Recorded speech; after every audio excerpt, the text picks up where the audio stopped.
ठीक है। इन दो चैप्टर जो राष्ट्र का स्वरूप अशोक के फूल है, सबसे ज्यादा चांसेस हैं इसमें से इस बार जरूर रखा होगा। ठीक है, हिंदी में इन दो चैप्टर्स को जरूर तैयार करिए और उसमें से जरूर आएगा पक्का है, मान लीजिए। महत्वपूर्ण पद्यांश की अगर बात करें माय डियर स्टूडेंट्स, तो इसमें आप क्वेश्चन आंसर भी आपके आते हैं, मल्टीपल चॉइस क्वेश्चन भी आपको बहुविकल्प भी मिल जाएंगे जो यहाँ पे बताया जा चुका है आपको। अब पहला है पवन दूतिका, इसको आप जरूर तैयार करिए, पवन दूतिका। फिर श्रद्धा मनु, इसको तैयार करिए। गीत जो है महादेव वर्मा का, ये आप जरूर तैयार करोगे। जो एक दो चैप्टर और हैं आप उनको देख सकते हो, लेकिन ये जो चैप्टर है पद्यांश के लिए, आप इसको पोइट्री कहते हो, निश्चित रूप से इसमें 99% इसमें से आने वाला है, आप यकीन मान लीजिए। इसके बाद अगला टॉपिक आपका आता है, ठीक है, लेखक का जीवन परिचय।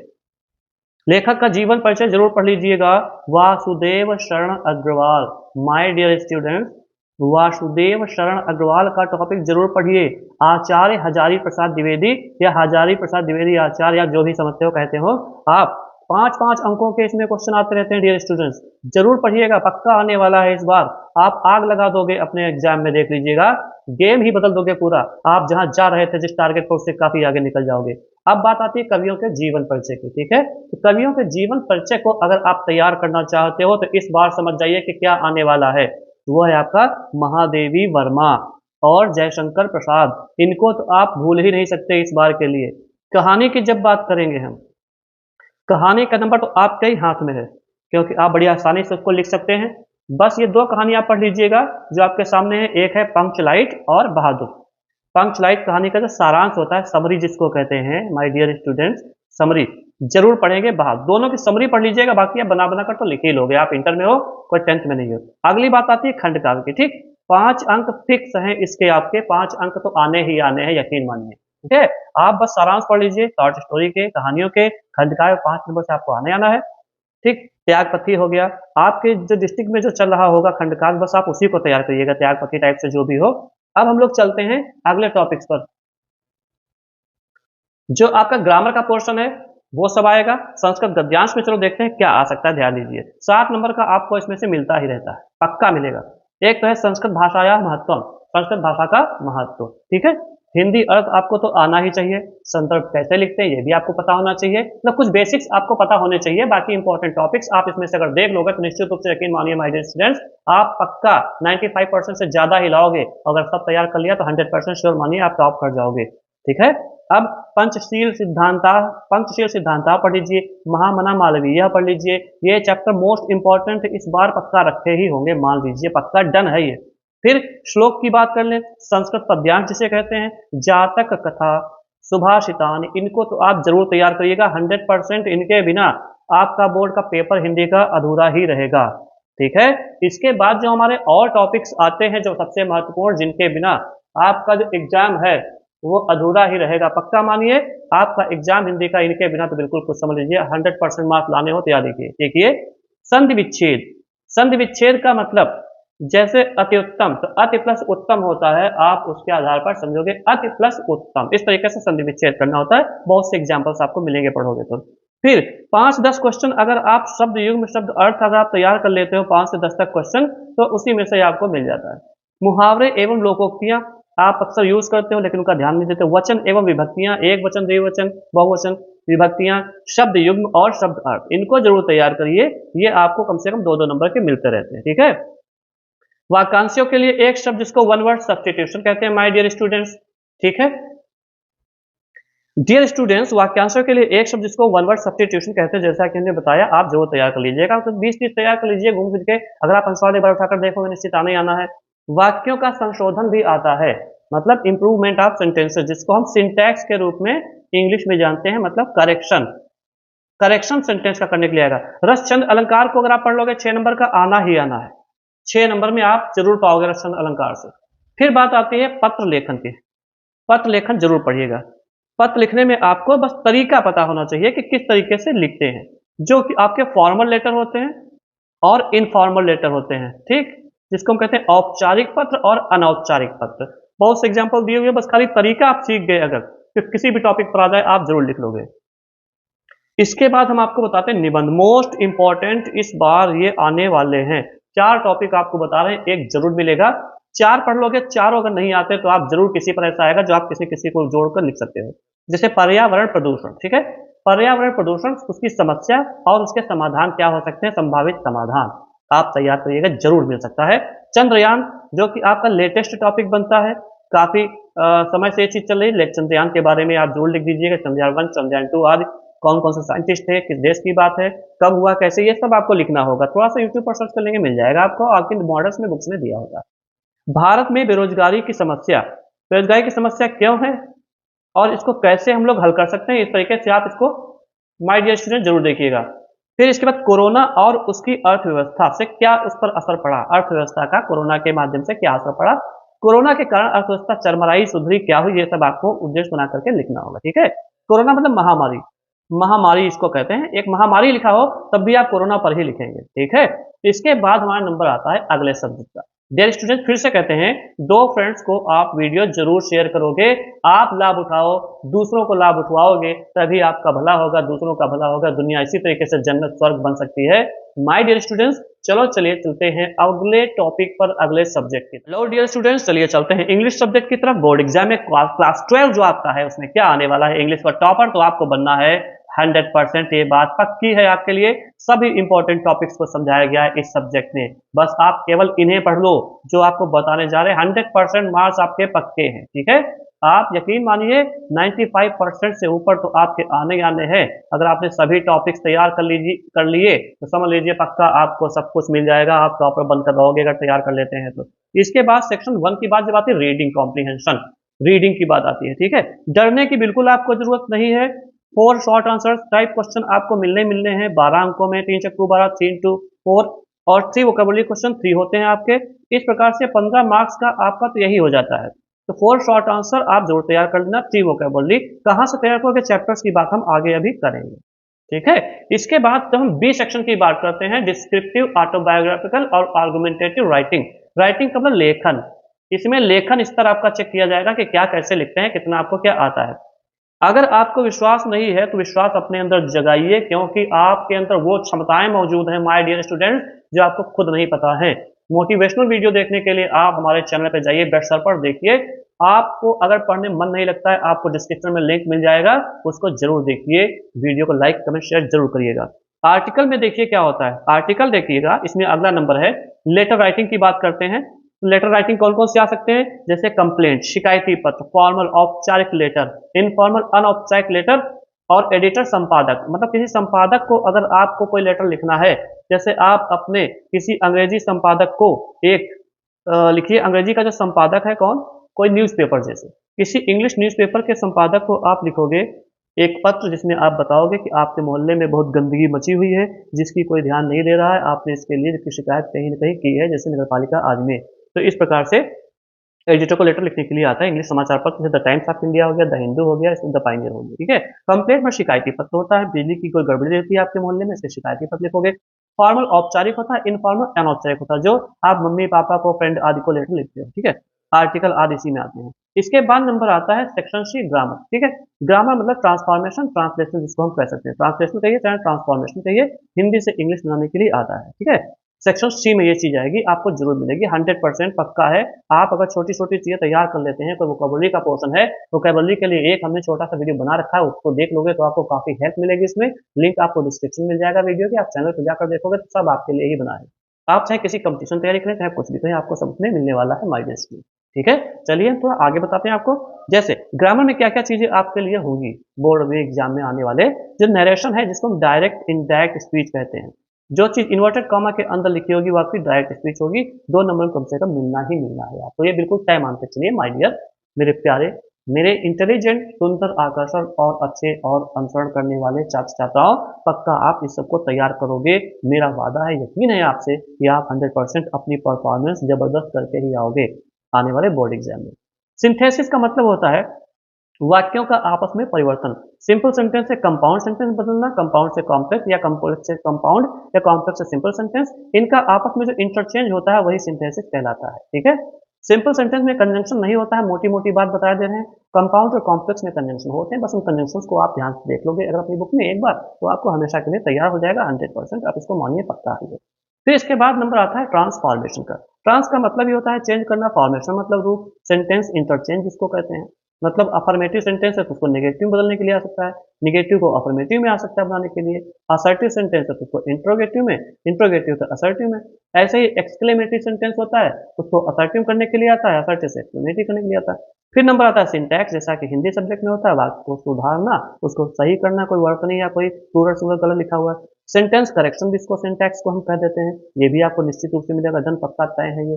तो इस प्रकार से सिंटैक्स करेक्शन जैसे होता है, अब उदाहरण के लिए आपको बता दें, वेयर आर माई सीजर्स सही है, वेयर इज माई सीजर्स नहीं सही है, ठीक है। Where are my pants, where is my pants गलत है, वेयर आर माई पैंट्स सही है। जब एज वेल एज की बात आती है तो उसमें हेल्पिंग वर्ब जो पहले सब्जेक्ट आया होगा उसके अकॉर्डिंग लगनी चाहिए, आपको बोर्ड में मिल जाएगी बात के अकॉर्डिंग। ऐसे बहुत से टॉपिक हैं आपको सिंटैक्स में मिलेंगे। डियर फ्रेंड्स, चलिए चलते हैं आगे हम लोग और देखते हैं क्या है आपके लिए। ये ध्यान रखिएगा माय डियर स्टूडेंट्स, कुछ भी फिक्स नहीं है कि कौन सा सिनोनिम आएगा, कौन सा एंटोनिम आएगा, कौन सा डायरेक्ट आएगा, कौन सा इनडायरेक्ट आएगा। लेकिन हाँ, नरेशन डायरेक्ट इंडायरेक्ट के लिए अक्सर जो असर्टिव और इंट्रोगेटिव सेंटेंस होते हैं वो पूछ लिए जाते हैं। इनके लिए कुछ भी फिक्स नहीं है कि कौन सी चीज आ सकती है, इसीलिए किसी के लिए पॉसिबल नहीं, क्योंकि पेपर तो देखा नहीं किसी ने, ना आपने ना हमने। लेकिन हाँ, अगर आप प्रैक्टिस करते हो 4-6 सेंटेंस 4-6 वर्ड की रोज वोकैबुलरी में, तो निश्चित रूप से आपको ऐसा मिल जाएगा। इडियम्स और फ्रेजेस, ठीक, ये वही स्टूडेंट कर पाएंगे अच्छे से जिनकी ग्रामर थोड़ी सी अच्छी है, वो कर ले जाएगा। इतना डिफिकल्ट और कठिन नहीं आता है। मान लीजिए कुछ कठिन आया है तो सबके लिए आया है ना वो, आप क्यों उससे डरते हो? उससे डरने की जरूरत नहीं है। पेपर में अगर आपकी तैयारी अच्छी नहीं हुई तो आप पेपर को कैसे हल करोगे, कैसे अच्छे नंबर लाओगे, मैक्सिमम अपना प्रदर्शन कैसे करके आओगे, परफॉर्मेंस, इसके लिए एक अलग वीडियो बना रहे हैं, वो हम आपको देंगे लिंक में, आप वीडियो जाकर के चैनल पर देख लीजिएगा। सिनोनिम मतलब समानार्थी, एंटोनिम मतलब विपरीत शब्द जिसको हम अपोजिट कहते हैं, ये तो आने आने हैं, ये समानार्थी हैं, ठीक। और वन वर्ड सब्स्टिट्यूशन, जैसे हिंदी में वाक्यांश के लिए एक शब्द होता है। होमोफोन्स क्या होता है? होमो माने सेम, फोन माने साउंड। जब किसी दो वाक्यों को बोले, आवाज एक निकले, मीनिंग और स्पेलिंग अलग हो, जैसे स्टील स्टील, एक होता है चुराना, एक स्टील धातु होती है। सी और सी, सी मतलब देखना होता है, सी मतलब समुद्र में होता है, ये होमोफोन में आएंगे। तो ये जो चार चीजें हैं 1 2 3 4, इसमें कुछ भी फिक्स नहीं है माय डियर स्टूडेंट, ठीक, फिक्स नहीं है। इसीलिए आप इनको 5-5 7-7 10-10 करके आप रोज तैयार करते रहिए, बहुत पर्याप्त समय भी आपके लिए है। आप निश्चित रूप से वोकैबुलरी को 100% अचीव कर सकते हो, मार्क्स आपको फुल मिल जाएंगे, इसमें कोई डरने की बात नहीं है। और आपका आता है हिंदी से इंग्लिश ट्रांसलेशन, ये चीजें आपको तो पूछी ही जाएंगी। इसके बाद आती है बात सेक्शन डी लिटरेचर की। जैसा कि आपको स्टार्टिंग में भी हमने बताया था कि लॉन्ग क्वेश्चन, शॉर्ट क्वेश्चंस आने हैं, कितने नंबर क्या भी बता चुके हैं। आप ध्यान दीजिएगा कि क्या क्या उसमें पूछा जाता है, कौन से चैप्टर इंपॉर्टेंट, अब हम आपको बताते हैं, ध्यान दीजिएगा। डियर स्टूडेंट्स, मैं फिर कहते हैं, कम से कम 2 फ्रेंड्स को आप ये जरूर शेयर कर दीजिएगा वीडियो, ठीक है। और ये पढ़ करके जाइएगा, ये आपको निश्चित रूप से मिलने वाला है। 2 शॉर्ट आंसर टाइप क्वेश्चंस आपको इसमें से मिलेंगे और बाकी आगे मिलने वाले हैं। तो जो प्रोज है आपकी, जिसको हम कहते हैं गद्य हिंदी में, तो द लास्ट लेसन आप जरूर तैयार करके जाइएगा, पक्का मानिए 99% इसमें से आपको क्वेश्चन मिलने वाले हैं। लॉस्ट स्प्रिंग भी आप जरूर पढ़िएगा, डीप वाटर पक्का इसमें से डन है, आपको 100% क्वेश्चन मिल जाएंगे। और आप अगर तैयार कर लेते हो, आपके मार्क्स बहुत अच्छे आने वाले हैं माय डियर स्टूडेंट्स, आप यकीन मानिए, अपने ऊपर भी विश्वास रखिए। और अब बात करते हैं पोएट्री की। पोएट्री में स्टैंजा आते हैं, एक्सट्रैक्ट मतलब किसी कविता से कुछ लाइनें ले ली जाती हैं तो उसको हम बोलते हैं एक्सट्रैक्ट मतलब अवतरण, ठीक है। 3 very short answer type question होंगे, 3 very short answer type question, जिसको हम 3 into 2 कहते हैं, मतलब ये 6 मार्क का आपका आएगा, ये आपके बिल्कुल पक्के हो जाएंगे, ठीक है, 100% यकीन मानिए अपने ऊपर। इसके बाद नंबर आता है सेंट्रल आइडिया का। सेंट्रल आइडिया आप तैयार करेंगे किसकी? ये माई मदर एट 66, ठीक है, my mother at 66, keeping quite, an elementary classroom in a slum, slum मतलब गंदगी। ये जो 1 2 3, ये 3 पोएम आपकी है। आप निश्चित मानिए अगर आप सेंट्रल आइडिया तैयार कर लो तो पक्का है कि फंसेगा एक जरूर आएगा, फंसेगा कौन, चाहे आएगा कह लीजिए। आपके जो मार्क्स हैं बिल्कुल पक्का है, इस बार ये रखा ही होगा, धरा होगा, आग लगा दोगे माय डियर स्टूडेंट, आप लगा दोगे आग, ये मानिए आप गेम चेंजर हो, गेम चेंजर हो, आप गेम को बदलने वाले। अगर आपका गेम गड़बड़ हो रहा है, पढ़ाई अच्छी नहीं हो पा रही, तो नहीं पता क्या कैसे क्या करें, तो आप इसको देखिए, आप गेम बदल दोगे और बोर्ड एग्जाम में आग लगा कर आओगे। आप अच्छे नंबर नहीं, टॉपर बनकर दिखाओगे माय डियर स्टूडेंट्स। चलिए चलते हैं अगले टॉपिक्स की तरफ। तो डियर स्टूडेंट्स, आपके सामने हिंदी का सब्जेक्ट हो गया, इंग्लिश का लगभग होने जा रहा है। अगर आपने बिल्कुल शुरू से बिल्कुल कुछ भी नहीं पढ़ा, तब तो आपके लिए मुश्किल हो सकती है, इसमें कोई दो राय नहीं है। ये आप भी अच्छी तरीके से जानते हैं। अगर आपने कभी कुछ देखा नहीं, जिस चीज को कभी आपने महसूस ही नहीं किया, पढ़ाई नहीं, तो वो चीज कैसे कर पाओगे?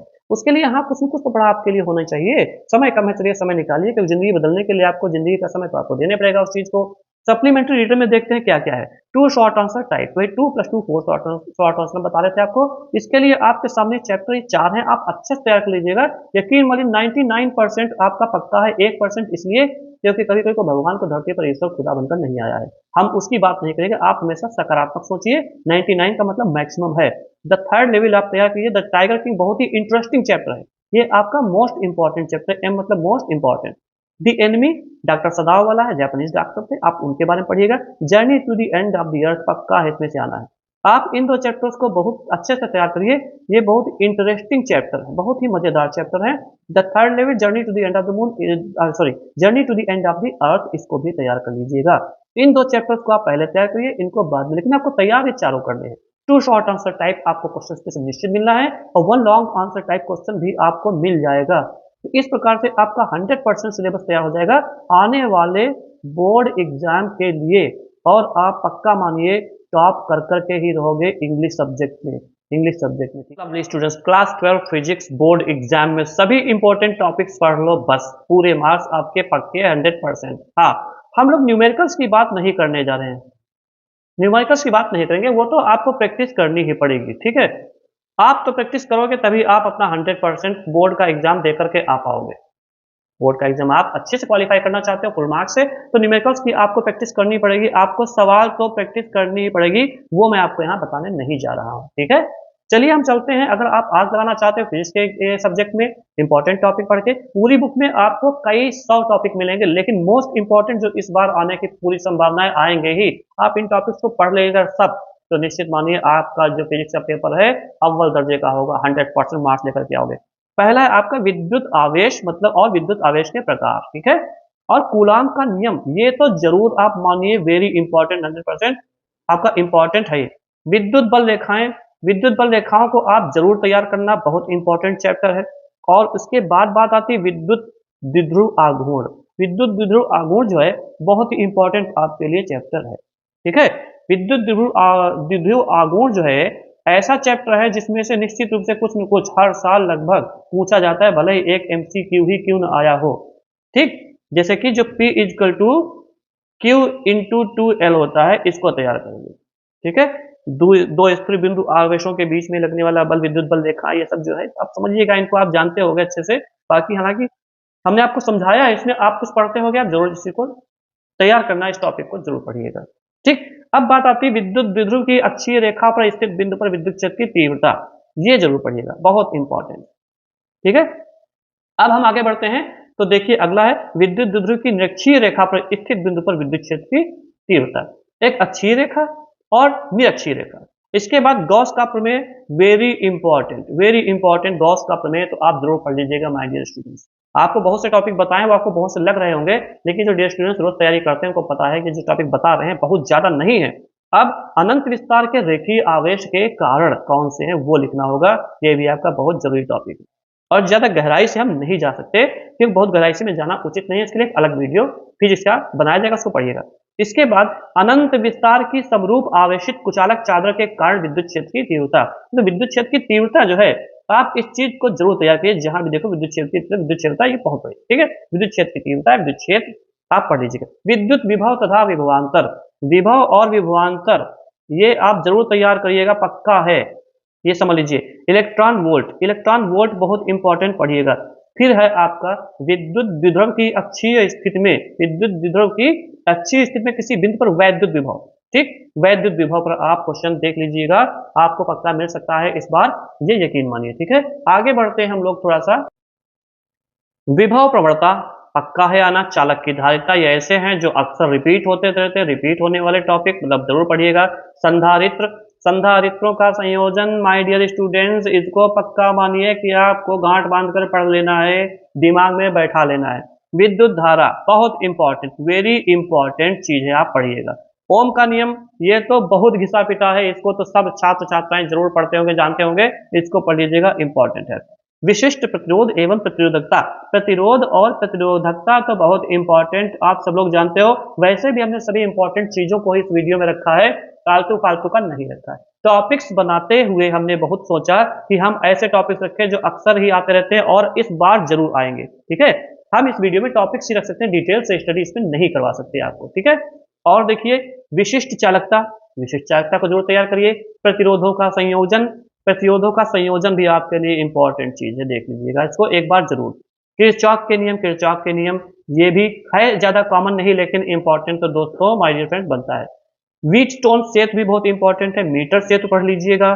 बायोसेवर्ट का नियम क्या है, बायोसेवर्ट का नियम, ये ऐसे टॉपिक है कम आते हैं लेकिन आ जाते हैं तो बहुत ही डिफिकल्ट होते हैं, लेकिन अगर आप इसको तैयार कर लेंगे माय डियर स्टूडेंट्स तो आप पक्का मानिए आपका मार्क्स आपके एक भी नहीं छूटेंगे इस बार बोर्ड में। एम्पियर का परिपथीय नियम, इसको भी आप जरूर तैयार करिए माय डियर स्टूडेंट्स। चुंबकीय क्षेत्र बहुत इंपॉर्टेंट, वेरी इंपॉर्टेंट, इसके बिना तो क्वेश्चन आते ही नहीं, इसका क्वेश्चन जरूर आता है। ठीक है, दिक्पात कोण, चुंबकीय फ्लक्स, क्या इनके क्वेश्चन नहीं आएंगे? बिना इनके फिजिक्स में आएगा क्या? फिर ये जो चीजें घिसी पिटी रिपीट होती रहती है इनको तो आप जरूर पढ़ लीजिए। इसके बाद हम फैराडे के विद्युत चुंबकीय प्रेरण के नियम भी पढ़ेंगे, ये भी आप पक्का मानिए कि निश्चित रूप से आना ही आना। ठीक है, फिर अन्योन्य प्रेरण भी आप पढ़ेंगे। भंवर और धाराएं, ठीक है, भंवर और धाराएं जरूर पढ़ लीजिएगा। चौक कुंडली क्या होती है, इसको पढ़ना पड़ेगा, एक बार आप जरूर इसको देख लीजिए, पक्का आने वाला है इस बार बोर्ड एग्जाम में। कौन सी चीज, ये चौक कुंडली की बात करते हैं, पढ़ना ही पड़ेगा पक्का। भंवर धाराएं, अन्योन्य प्रेरण, चौक कुंडली आप इंपॉर्टेंट रूप से वेरी इंपॉर्टेंट पढ़ लीजिए। विभिन्न प्रकार के प्रत्यावर्ती धारा और परिपथ, आप जैसे एसी परिपथ हो गया, एलआर परिपथ हो गया, एलसी परिपथ है, एलसीआर परिपथ हो गया, ये आपका वेरी इंपॉर्टेंट है। एक क्वेश्चन इसमें आपको छोटा या बड़ा कैसा भी मिल सकता है, हमको बड़ी मेहनत करनी पड़ी है माय डियर स्टूडेंट्स, तरह तरह के मॉडल्स, तरह तरह के अनसॉल्व हमने उठाए और कुछ पढ़ाई की, कलेक्ट किया, कंपाइल किया टॉपिक्स को, तब हम आपके सामने रख रहे हैं। चलिए चलते हैं अपने और टॉपिक्स की तरफ। डियर स्टूडेंट्स, अगले टॉपिक्स हमारे फिजिक्स के हैं ट्रांसफार्मर। ट्रांसफार्मर वही बिजली वाला जिसमें ज्यादा पावर की अगर बिजली डाली जाए और दूसरी तरफ निकलती है कम पावर वाली बिजली, अर्थात ट्रांसफार्मर का काम होता है कि जैसे 1000 वाट, ठीक है, की बिजली आ रही है और जरूरत है किसी एपरेटस को, किसी अप्लायंस को बिजली की जो 100 वाट की हो, तो वो ट्रांसफॉर्म करके उस बिजली को, उस ऊर्जा को, इलेक्ट्रिसिटी को भेजेगा, कन्वर्ट करके, ट्रांसफॉर्म करके। ट्रांसफॉर्म का मतलब ये होता है बदलना, रूपांतरण करना, यही ट्रांसफॉर्मेशन इंग्लिश में आप पढ़ते हो वाक्य। विद्युत जनित्र अथवा डायनेमो, डायनेमो इंपॉर्टेंट क्वेश्चन आपके लिए है, टॉपिक बहुत बढ़िया है, इसको जरूर पढ़िएगा आप लोग। मैक्सवेल का समीकरण एक बार जरूर देख लीजिएगा, मैक्सवेल का समीकरण, ठीक है। विद्युत चुंबकीय स्पेक्ट्रम वेरी इंपॉर्टेंट, इस बार के लिए बोर्ड में वेरी इंपॉर्टेंट, विद्युत चुंबकीय स्पेक्ट्रम आप पढ़िएगा जरूर। मैक्सवेल है इस टॉपिक को, जहां जहां मैक्सवेल की बात आती है, मैक्सवेल है आपके लिए बहुत इंपॉर्टेंट इस बार my dear students. My dear student जरूर पढ़िएगा इन दो चीजों को। मैक्सवेल का विद्युत चुंबकीय तरंग सिद्धांत क्या है, इसके बारे में आप जितना तैयार कर लो वो आपके लिए बहुत ही अच्छा रहेगा इस बार। फिर प्रकाश का अपवर्तन, प्रकाश का परावर्तन, रिफ्लेक्शन और रिफ्रैक्शन ऑफ लाइट जिसको कहते हैं, आप उसे जरूर पढ़िएगा, ये आपके लिए यकीन मानिए रामबाण साबित होगा इस बार आने वाले बोर्ड